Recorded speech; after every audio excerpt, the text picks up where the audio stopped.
Chairperson Khaleda জিয়াকে চিকিৎসার জন্য লন্ডনে নিতে যুক্তরাজ্যের স্থানীয় সময় আজ বৃহস্পতিবার সন্ধ্যায় বাংলাদেশের পথে রওনা হচ্ছেন বিএনপির ভারপ্রাপ্ত চেয়ারম্যান তারেক রহমানের স্ত্রী জুবাইদা রহমান। এদিকে খালেদা জিয়াকে নেওয়ার জন্য কাতারের আমিরের যে এয়ার অ্যাম্বুলেন্স আজ রাতে ঢাকায় আসার কথা ছিল, সেটা আসতে বিলম্ব হচ্ছে। বাংলাদেশের আসন্ন জাতীয় সংসদ নির্বাচন সামনে রেখে প্রথম দফায় ২৩৭টি আসনে প্রার্থীর নাম ঘোষণার পর ফাঁকা থাকা আরও ৩৬টি আসনে নিজেদের প্রার্থী দিয়েছে বাংলাদেশ জাতীয়তাবাদী দল বা বিএনপি। জুলাই-আগস্টের তীব্র আন্দোলনের মুখে ভারতে পালিয়ে যাওয়া সাবেক প্রধানমন্ত্রী শেখ হাসিনার ছেলে সজীব ওয়াজেদ জয়ের বিরুদ্ধে গ্রেপ্তারি পরোয়ানা জারি করেছে আদালত। বৃহস্পতিবার দুপুরে জুলাইয়ে আন্দোলন চলাকালে ইন্টারনেট বন্ধ করে চালানো গণহত্যা মামলায় আন্তর্জাতিক অপরাধ ট্রাইব্যুনাল এই গ্রেফতারি পরোয়ানা জারি করে এর আগে জয়ের বিরুদ্ধে তদন্ত প্রতিবেদন দাখিল করা হয়। একই মামলায় আওয়ামী লীগ সরকারের ডাক, টেলিযোগাযোগ ও তথ্য প্রযুক্তি মন্ত্রণালয়ের প্রতিমন্ত্রী জুনায়েদ আহমেদ পলকের বিরুদ্ধে অভিযোগ আমলে নিয়েছে ট্রাইব্যুনাল। পলককে ১০ ডিসেম্বর হাজির করার নির্দেশ দিয়েছে। আগে থেকেই পলক একাধিক মামলার গ্রেপ্তার হয়ে কারাগারে রয়েছেন। এছাড়া সালমান এফ রহমান ও আনিসুল হকের বিরুদ্ধে অভিযোগ দাখিল করে ১০ ডিসেম্বর হাজিরের নির্দেশ দেওয়া হয়েছে।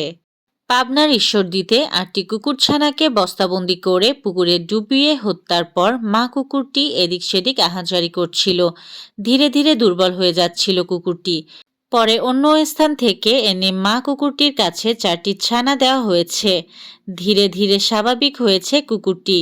দুধ পান করানোর পাশাপাশি ছানাগুলোকে নিয়ে ব্যস্ত আছে। রাশিয়ার প্রেসিডেন্ট ভ্লাদিমির পুতিন ২ দিনের সফরে বৃহস্পতিবার সন্ধ্যায় নয়াদিল্লিতে পৌঁছেছেন। এই হাই প্রোফাইল সফরের জন্য গণমাধ্যম ও নিরাপত্তা সংস্থার মনোযোগের কেন্দ্রবিন্দুতে পরিণত হয়েছে নয়াদিল্লির আইটিসি মৌর্য হোটেল। বাংলাদেশ ও পাকিস্তানি শিক্ষার্থীদের ভর্তির আবেদন বাতিল ও স্থগিত করেছেন যুক্তরাজ্যের বিভিন্ন বিশ্ববিদ্যালয়। দেশটির অভিবাসন নীতি আরও কঠোর করার পর ভিসার অপব্যবহার নিয়ে উদ্বেগ থেকে বিশ্ববিদ্যালয়গুলো এমন পদক্ষেপ নিয়েছে বলে যুক্তরাজ্য ভিত্তিক সংবাদ মাধ্যম ফিনান্সিয়াল টাইমস জানিয়েছে। সতীর্থের সঙ্গে গোল উদযাপন জাহাঙ্গীরনগর বিশ্ববিদ্যালয়ের ওয়াদুদ আহমেদ জিসানের। ব্র্যাক বিশ্ববিদ্যালয়ের বিপক্ষে দিনের প্রথম ম্যাচে হ্যাটট্রিক পেয়েছেন সিজান। জুনিয়র হকি বিশ্বকাপে দুটি ছড়াচ্ছেন বাংলাদেশ অনূর্ধ্ব ২১ দলের আমিরুল ইসলাম।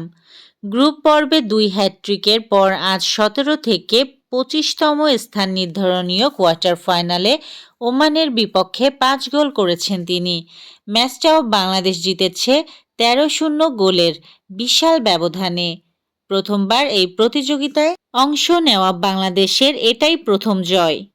এই ছিল আজকের শীর্ষ সংবাদ। ছিলাম আমি ইয়াসমিন আক্তার, সুরমা টিভি 24।